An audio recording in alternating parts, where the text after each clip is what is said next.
JD Vance. What the hell happened to JD? Also spoke at Trump's Board of Peace event while he's preparing to go to war with Iran. Weird contradiction. And he got up there and tried to do a little bit of a hot 10 minutes with JD, okay? His good little open mic set. And it didn't go over very well. Literally no one laughed, including that leader of that country that Trump introduced named as Trump articulated it. Here's JD Vance's zing or punchline at the beginning of his stand-up bit. Thank you, Mr. President, very much for your leadership, but also for the kind words about me personally. I knew exactly what I wanted to say, but then after the president said that I was so smart and that I didn't want to repeat our congresswoman who froze for 20 seconds over in Munich, now I'm tempted, sir, just to freeze for 20 seconds and just stare at the cameras, and maybe they'll say nice things about me like they do about Congresswoman Cortez. But I have three very brief messages. Ow! That hurts bad. I know we don't... This is Howard Lutnick in the crowd. Ha, ha, ha, ha. I know that I don't like JD. I guess I don't know about the guys. I hope they don't. That'd be awkward. But I still somehow felt bad for that. Because number one, he had the joke in his mind, which is he wanted to take a shot at AOC for kind of fumbling that answer. And she didn't freeze in silence for 20 seconds. She said, for 20 seconds. There's a difference. But regardless, he wanted to take a shot at her. But he clearly didn't work it out enough in his head. And so he goes up and he's like, I was going to say, I knew what I was going to say. And then Trump said I was smart and I didn't want to do what AOC did. And so then I thought that I had to get up, and now I'm tempted to freeze for 20 seconds. Then maybe if I did, people would make me seem good because they said that she seemed good. Dude. I hope I don't get up here and freeze like AOC did, is what you're trying to say. Still, I don't know if it would have gotten a laugh, but it would have been better than this. Watch one more time, then we have a lot to talk about. Just the quickest pause to request that you click the subscribe button, the simplest, easiest, freest way, completely free, to support the work that we do. Right below the video, click that subscribe button. Back to the video. Thank you, Mr. President, very much for your leadership, but also for the kind words about me personally. I knew exactly what I wanted to say, but then after the president said that I was so smart and that I didn't want to repeat our congresswoman who froze for 20 seconds over in Munich, now I'm tempted, sir, just to freeze for 20 seconds and just stare at the cameras, and maybe they'll say nice things about me like they do about Congresswoman Cortez. But I have three very brief messages. Oh, I know that feeling so much, because this happens sometimes. I'll be like, and then maybe they'll say nice things about me like they do about AOC. And now that we've gotten those, kidding aside, because like sometimes the guys won't laugh at something, and you're baking into the planning of what you're saying that there's gonna be a pause, So like I've totally said things before and baked in, I'll have a second to think about my next sentence because they'll laugh, and then I'll have a second, and then occasionally we just won't be on the same page and they won't laugh and it didn't hit it right. And then it's even more embarrassing because you say the thing and then you're like, little Bobby. And then you don't know where you're going next. That's totally this. And maybe they'll say nice things about me like they do about Congresswoman Cortez. But I have three very brief messages. Okay, all right. Whoa. And not as bad as this, but close. But I'm here to tell you, don't lose hope. On a personal note, I can tell you that I am... This is Kimberly Guilfoyle, the now ex-fiance of Donald Trump Jr. Think about that. Think about being Donald Trump Jr.'s fiance for 6 years, and then it gets broken off. Like, you never get the marriage, but just the engagement for 6 years. As hopeful as ever. Because Americans from all walks of life have had enough of the Democrats' decline, and we are ready, we are willing, and we are able to spark a new era of American exceptionalism. You can clap for that. Honestly, at least there were some claps starting before she said that. JD got nothing, not even a chuckle. You can clap for that. But it wasn't quite as cringy as Andrew Tate thinking up merch for a collab with Clav. So we are going to mog our way out of this by launching a clothing brand mogged by Clav. We just want to take my money, launch a clothing brand, buy a runway, get a bunch of fucking hot bitches, put them in mogged by Clav, make them all walk in a line. I stand there, Mr. Misogynist. We do this whole big fucking show. Who gives a shit how much money I spend? Blow 10M, give a fuck. Mogged. We're gonna get a fragrance mogged by Clav. Here's the advert. You're walking. ASU frat leader comes up.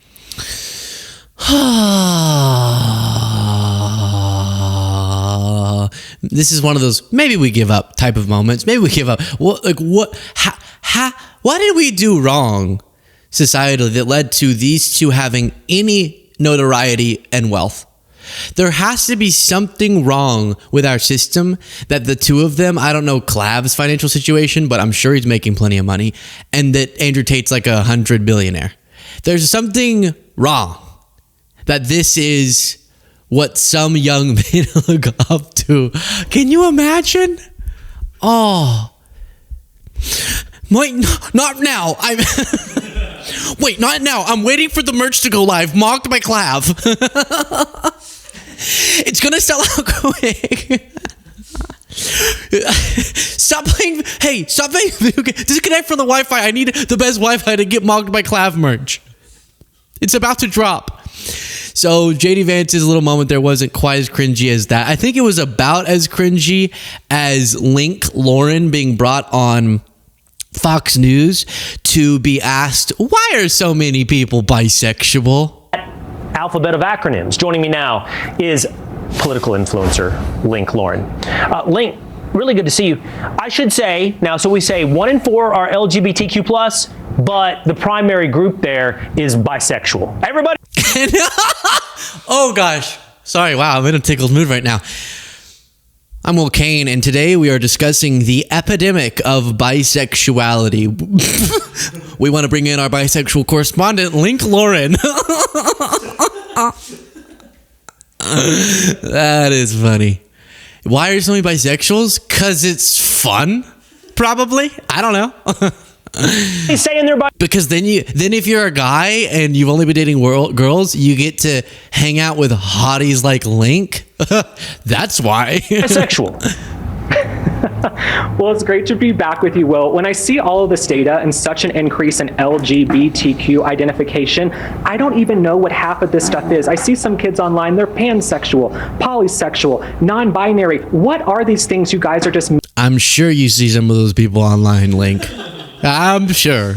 Making up out of thin air because you want to feel oppressed. You want to feel like you're in a minority. But I feel like so many young people in this country, they're lost, they're confused, they're devoid of purpose. And instead of filling that hole with faith, family, conservative values, an occupation, a job, something with meaning, they're glomming onto this trans cult, this gender cult, all of this ideology, Will. You make a really interesting point about it becomes a source of identity. And with that identity, you get some victimization, you get some oppression, so you get some power with that as well.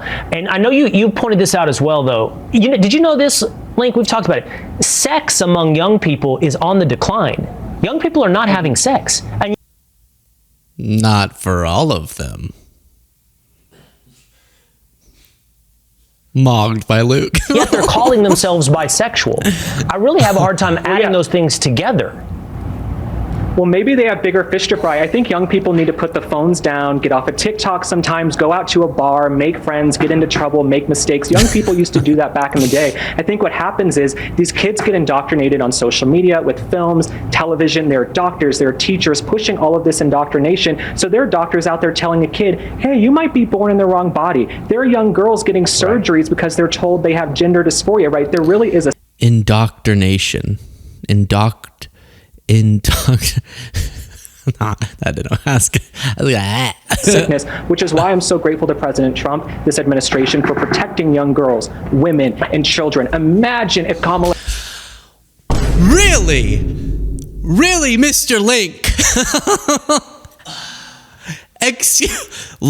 Link Lauren. Excuse me, Mr. Link Lauren. Who is what? I don't know. Who is Link Lauren? Is straight, I guess. Otherwise, why would he be so upset about the gays? Or maybe it's one of those like gay is real, but bisexual is not type of people. Guys, it's a spectrum, baby. So why would bisexual go up, but gay is not going up much? Well, because if you're gay, despite societal stigma, you're probably going to be more like, I need to identify as gay because that's my only option, right? Me being included in that. But then if you're bisexual and there's stigma, you're like, well, I'll just go with the one that is the straight combo. But then as the stigma lifts, there's going to be more people going, all right, you know what? I'll say I'm bisexual. I got a little interest in both. Maybe I have a preference for one or whatever. That's why that would be going up while like gay is staying about the same. It actually makes a whole lot of sense. That's the crazy part. Now, I agree people aren't having enough sex. I just don't know if Will Kane and Link Lauren doing a segment is going to get us very aroused. So that's all I'm saying is wrong spokespeople to revamp the sex. Did you find what his status was? Harris were president right now, the insanity we would have. But yeah, the CDC, the birth rates are at an all-time low. We have to fight for Western civilization right now, but I think we're on the right track. Stop scrolling. Stop looking at porn. You're not bisexual. By the way, you pointed this out, Link, in your pre-interview. It's a lot of girls, a lot of white girls that are calling themselves bisexual and start making mistakes, according to Link Lauren. Good to see you, Link. Thanks for being here. Great to see you. I'll see you soon. So a lot of white girls are identifying as bisexual, and that's not, I like Will going, you're not bisexual. How do you know? You don't know that. You little goober. You don't know that. Who's this? Hey, who's this you're talking to on this screen? Put it back up, Gene. Who are you talking to? And I don't mean this is all from a place of love. What are we talking about here? I'm curious. I'm genuinely curious. But yeah, you know, if you don't want to venture into the bisexual waters, don't. That's the beauty of it, Will. And I agree. Actually, what you should be saying is get out there. You're saying get out there, but you're not bisexual. What if you just said get? Because I agree with the stop scrolling, go out and meet real people. Yeah. But just meet real people. And if you end up whatever, then you whatever. That's just, you can't be both restricting people's options and telling them to go out at the same time. That's not going to work. Now, I am going to show you, we're going back to JD Vance. So that was just those things were as cringy as JD Vance part of this. Now we're going to go back to JD Vance. Together. But surely, as vice president, you'd like to be president. Would I? Well, look, I think... It's so bad. He's not a real person. Ha ha ha. Would I? As vice president, you'd like to be president. Would I? Well, look, I think, again, I'm going to try to do as good of a job as I can right now. So one of the things that Usha sees this and is like, am I bisexual?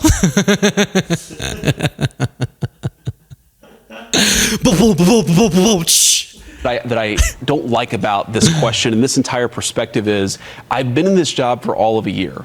About a year and 6 months ago, I asked the American people to give me this job that I have right now.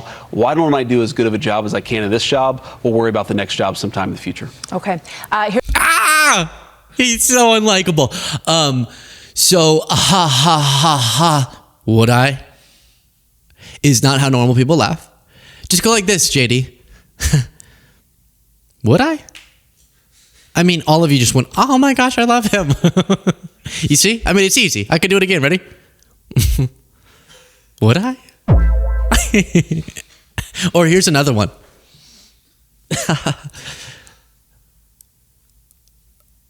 Wait. I forgot what I was going to say. Not would I. I was going to say something different. Ready? Okay. You want me to be? So Link Lauren. So obviously he's thinking about every single day being president. That's why his laugh was fake, because obviously he really does want to be, but he doesn't want to admit it. Then you have this from that interview. So I want to just put up a poll. This shows congressional vote preference. This was at the end of January, so just a few weeks ago. Of all voters, Democratic candidate preference at 52, GOP candidate at 46. We've got a long way to go, but obviously that number would not be good for the majority. That would not be good. I will say, as much as we love Fox News, we always think Fox News has the worst polling. Me and the president agree on that. I'm sorry. I can show you other ones that are very similar. But since there are, I show ours. But here. There it is again. Wait, I missed. Agree on that. I'm sorry. I can show you other ones that are very similar. But since there are. Okay, that's a little better, honestly. That was a little bit more human. Not quite mine, but he has a lot of room to go. I get it. But no, the polls look really bad, and he is regret. You can't really deny that. I mean, we literally have seen the polls get so bad for Trump and the Republicans that Americans are now going, can we do Kamala instead? Like, we already saw the polls saying people think Biden was a better president than Trump is now, which is like, dudes, come on. We didn't have to put ourselves in a situation where you'd have that regret voting this way. But now you have the actual person who is the candidate, and people are going, I'd vote for her, actually. Regrets of some folks had a few. What are we talking about here? Well, let's just take a look here. Okay, choice for 2024 presidential election. The actual was Donald Trump winning by about 1.5 points. It rounds to a point. But take a look here. In a polled redo between Donald Trump and Kamala Harris in April of 2025, it was within the margin of error, right? Kamala Harris by a point. But look at where we are now, according to an NBC News Survey Monkey poll. Kamala Harris wins in a redo, asking folks, essentially, if you could redo the 2024 election, how would you vote? She wins it by, get this, 8 points, a massive shift from what we saw back in November of 20. So now it's even more infuriating, because it's not even Biden, was he a better president, blah, blah, blah. It's the person versus the other person that we just voted on a year ago. And America now is going, we effed up, which, yes, true. Little late for that realization, but hopefully, it shows up in the midterms. The midterms. More things. I'm going insane. The midterms. Why are we talking about the midterms? The Dow's at 50,000. More things. Martha, I worry about companies using artificial intelligence to surveil Americans. I worry about invasions of privacy. I worry a lot about political bias. If you go back to 2020, 2021, Google search was so biased in a left-wing direction that I think it actually changed America's political system. I don't want that to happen with artificial intelligence. So there are a lot of things we are worried about. We have to get in power again, guys, soon. When he says he doesn't want AI to be biased, we all agree with that. But he doesn't mean it in the way we mean it. He goes, Google searches were too left-wing. What does he mean? If you Google, was the election stolen from Trump, you'll see a bunch of fact checks about how it wasn't. Or is the vaccine safe and effective for COVID? And you would see a bunch of studies about how it is safe and effective. That's what he means. They hate that search engines, even when Elon has tried to twist his to be more right-wing, still seem liberal. Do you know why? Because reality is liberal. And that's the truth bomb that many MAGAs will think. They'll think, no, he's just being biased. Later, they'll learn. I'm just telling you, you realize, you'll look around and you'll be like, oh, maybe it's me. Maybe I'm the one who's biased. Reality is what it is.